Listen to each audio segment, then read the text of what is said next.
Look at Kawhi Leonard wearing his Jordan Brand collection with the rapper 2 Chainz. He said he wasn't a superstar. Was that like Penny Hardaway? Ramona, you gotta say 2 Chainz. Oh, you say it like that, I'm gonna say it like how I did. There's no way I can get away with that. Look at that smile. Look, Kawhi, just be the class. Just be the guy that everybody knows and loves. You don't need to change for anybody. All right? Welcome to The Jump. I am Ramona Shelburne in for Rachel Nichols, and today's show is going to be a little bit like today's NBA. Full of commitment issues.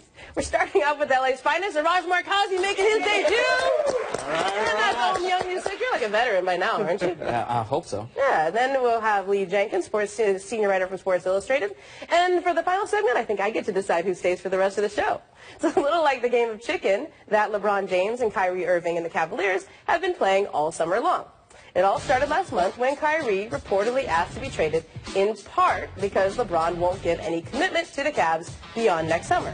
Now comes word from our Adrian Wojnarowski. The Cavs are worried about trading Kyrie for a package of veteran players like LaMarcus Aldridge and Danny Green from the Spurs, who could help them stay in contention this year without that commitment from LeBron.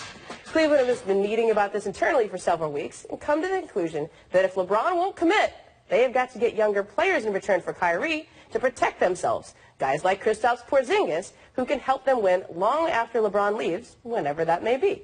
Basically, if somebody leaves you for nothing once and stuck in lottery hell, shame on him. If the same guy leaves you again with a bunch of old guys and no draft picks, shame on you.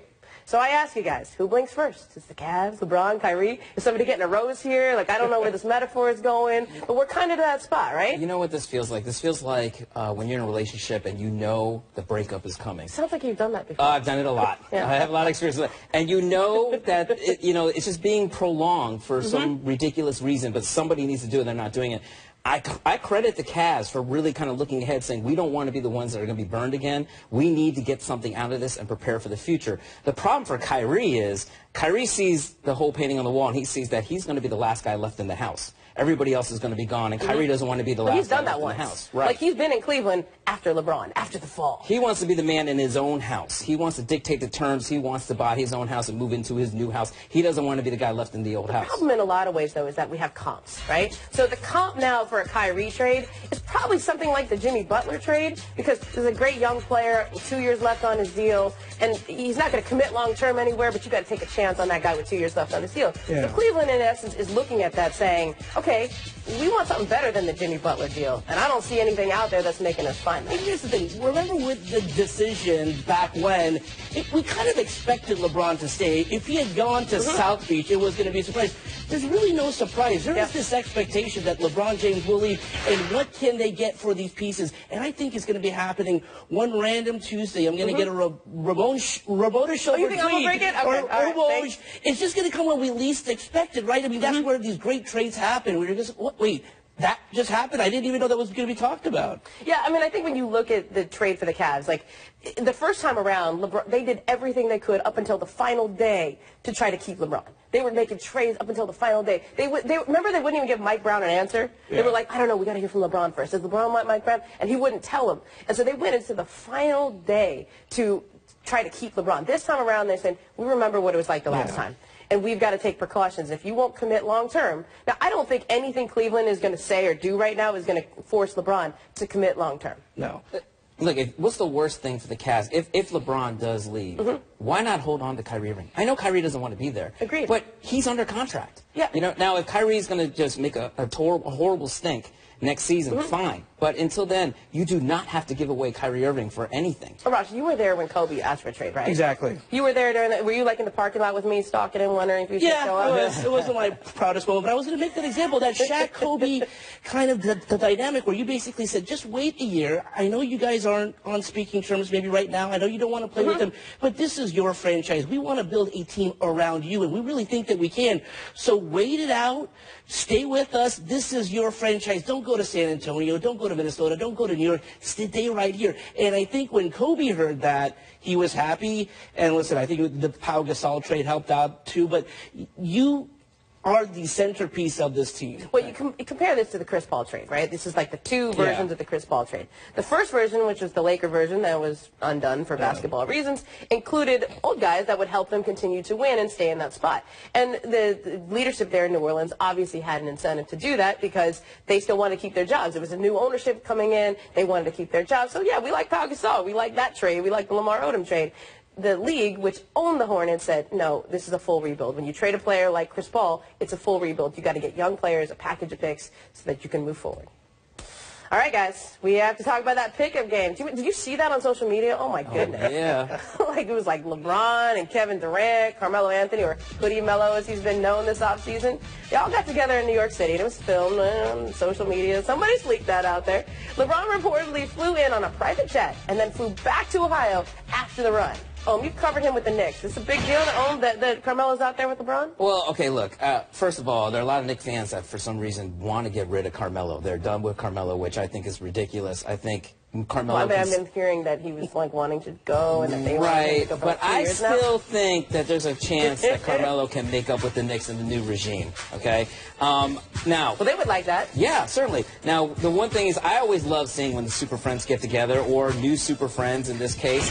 I do think this is the most expensive pickup game we've ever seen because, LeBron flew in on his private jet. It's like Kobe's helicopter, Kevin Durant flew in from Ohio D.C. to New York. That's like Kobe's helicopter. I think it's awesome seeing these guys together. Of course, as somebody who's followed the Knicks for all these years, you always kind of secretly hope that these guys talk about, what would it be like if we all played together and played together perhaps in New York? That would be awesome. Listen, I consider myself a friendly guy, Ramona. You've known me for years. Yeah. I like to please everyone. I don't like seeing this. I want LeBron to be hate KD. Wait, so I'm dreaming about KD. The next time we see each other, it's going to be on like the court. after the finals? And if we You don't see like each that. other like on the streets, don't look at me and I'm not going to look at you. I want some hatred. You want LeBron calling out KD for being like, what was that about that comment you made on your YouTube saying, nah, you're better than me? That's what you want? Maybe it's just the fact that I love pro wrestling and I love MMA. I just like some... And it's your wrestling And even side. if it's not real hate, I want to believe that these guys don't like Steph each Curry other. trolling LeBron. Love that. That was the highlight of the offseason for me. Troll each other, hate each other, and then the next time we see you two on the court, it'll be face to face, and it's going to be great. So, like, you're friendly, that means that I am jaded, because I saw that video and said, all right, who leaked it? Somebody knew that was being taken. It's out there. Nobody got upset that it was out there, so they wanted it out there. Two guys in the middle of the news crosshairs all summer long? Bron and Hoodie Carmelo, right? Yeah, Hoodie Mello, is that what we're calling him? Love He's kind of good, too. Hoodie Mello's But, like, the best. the messaging here is, I don't care what's going on in the news cycle, we're just playing. We're just getting ready for the season. Yeah. Like, if you were the brand consultant for either of those guys, and I know that they have them, that is what you would do. You would, you know, the videos out there, look, nobody's ever fazed by this Kyrie stuff, the trade stuff. Well, Carmelo has managed to stay relevant this summer by constantly showing up in these videos, working out, running along West Side Highway at 2 in the morning, you know? So I don't know. I like seeing these things. I think it gives you a glimpse of these guys and what they're actually doing, and what's the worst thing of them playing a pickup game against.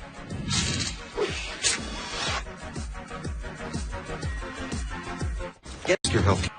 And tonight after Wednesday Night Baseball, featuring the Subway Series, don't miss Sports Center at night with John Buccigross and Kenny Mayne. They're both really funny. It's also streaming live on the ESPN app. All right, everybody, welcome back to The Jump. And we got Sports Illustrated senior writer Lee Jenkins. Give it up. He gets an applause, even though it's like his second day. Come on, second day. It's just me and Lee. And I got a bit of a radical idea that I've been talking about with NBA insiders the past few weeks. I think it's ready for a beta test with a smart guy like Lee. Call this my Kickstarter campaign. All right, let's get a website. Let's get it going. What if the NBA changed the order of its offseason and did things in order of importance and consequence instead of just sticking with the way it's always been done? Free agency first and then the draft. Just like the NFL. It just seems so logical to me. Free agency has the greatest impact on a franchise in the short term.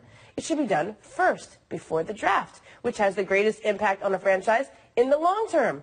Lee, what do you think? Does my Kickstarter idea have legs? You want to fund it? What do you think? So this summer hasn't been exciting enough for you? I mean, need it's to exciting, but this spice would it be up better. more? Like, just think of the trade that the Boston Celtics could have made if they had free agency first and knew they were getting And they Hayward. would have, right? Probably Right, I think so. They would have put more of those picks in because they knew they were getting Hayward. Well, and I think for the big moves, the big-time free agents... Which is what we care about. And which is probably where the NBA needs to protect, is the small market teams losing big-time free agents. Small market teams. So you lose a guy like Durant, a player like that, LeBron... yes, it gives them more time. They can sort of start right away, right? Start the recovery process right away.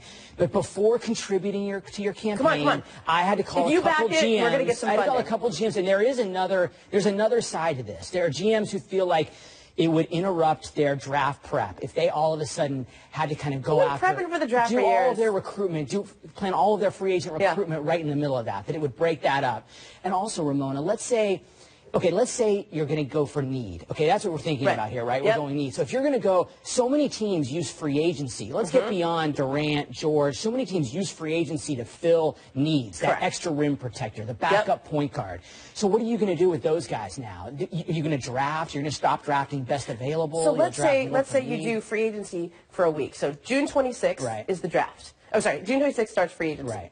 It goes to July 4th, July 5th, let's say, because everybody likes the holiday weekend. Right. And then July 7th is the draft. Do the draft, still got plenty of time to do all you don't have to finish free agency, but the main guys are off the board, right? Historically, July 4th has been that day that everybody declares, and they write their players to be in story. I don't know, when you did your story with LeBron, it was a little later. July 11th, He takes his time. You know, he goes on, he's on his own schedule, which I guess we might be on this summer. But if you do that, it contracts free agency, so teams have clarity earlier, and then a team like the Celtics, or let's say even on other teams, let's go back to 2016 with Oklahoma City. Right.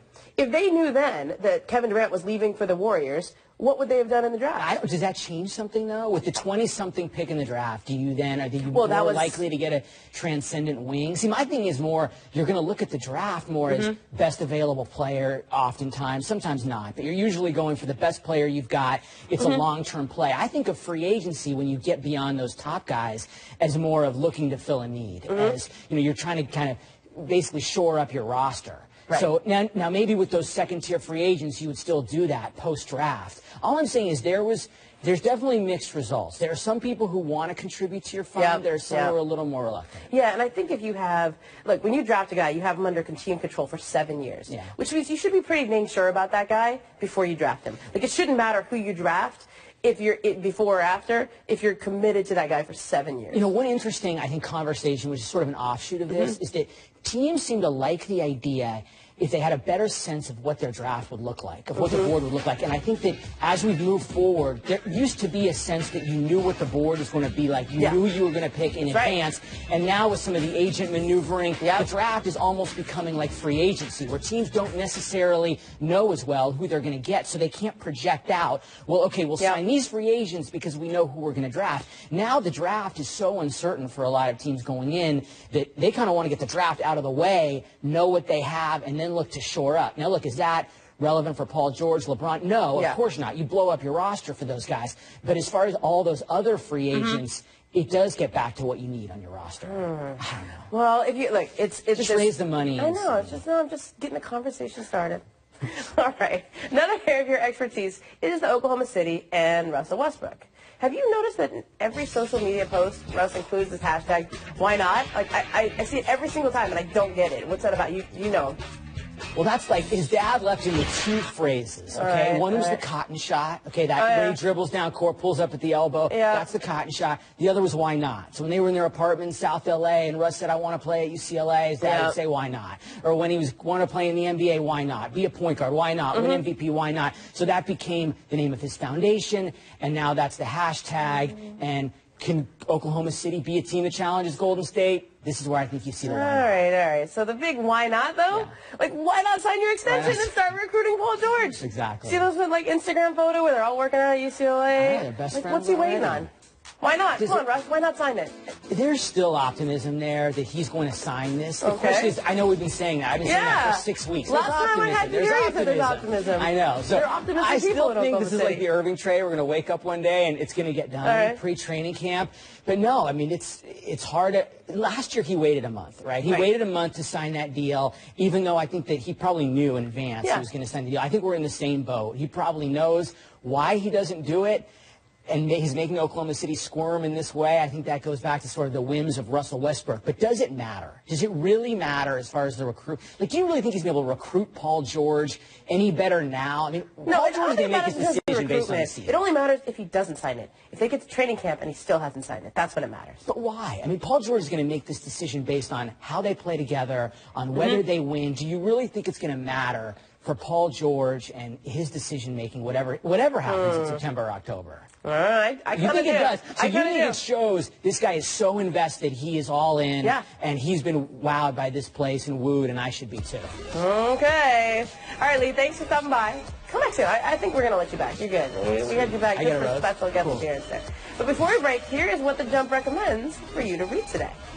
Jeff Borzello's got a story on ESPN.com about Marvin Bagley, who committed to Duke earlier this week. He reassigned himself so he could play in college this year. I saw him at the Drew League. You guys, this guy going to be in the number 1 or number 2 overall pick. Get familiar with this kid before he becomes a household name.